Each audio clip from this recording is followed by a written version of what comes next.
Hey everybody, what's up? This is a short and relatively informal video.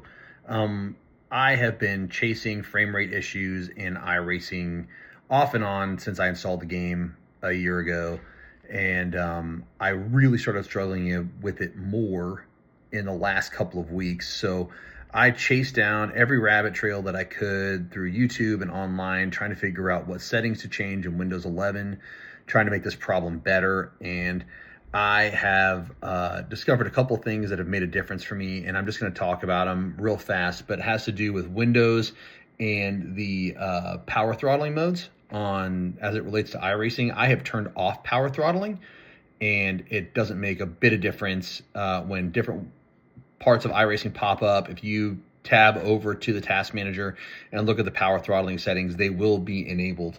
So for instance, right now, I'm going to show you my screen. Okay, this is kind of a crummy view of what I'm looking at right now, but I'm going to zoom in for you manually. But you'll see there at the top where iRacing is highlighted over where it says power throttling. When I initially started the app up, that part said that the power throttling was enabled. I had to click on that and had to change it.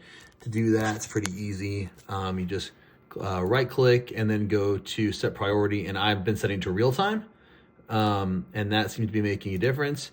So the problem is, once that I open, which I'm about to join right now, my session, you will notice that if it does what it's been doing recently, it is going to open up another iRacing subroutine, and it's going to have power throttling enabled. You'll notice even here, Chrome at the very top, even though I have power throttling supposedly turned completely off, there it sits, enabled power throttling.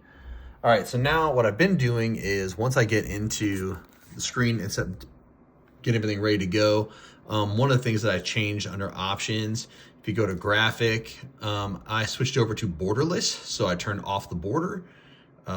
Thanks to Adam at Finding Seconds for giving me that advice.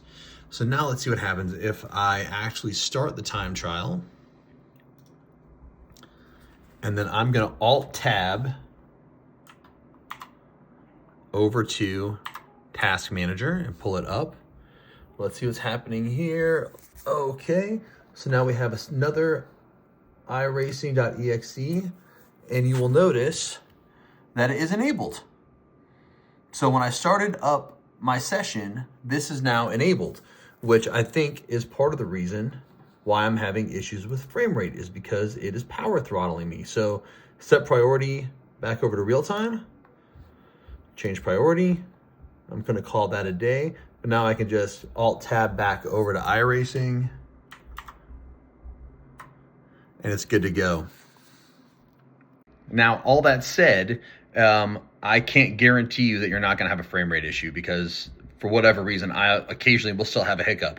But it was getting so bad before that the force feedback was disconnecting on my wheel, and it was just getting ridiculous. So hopefully this helps you out.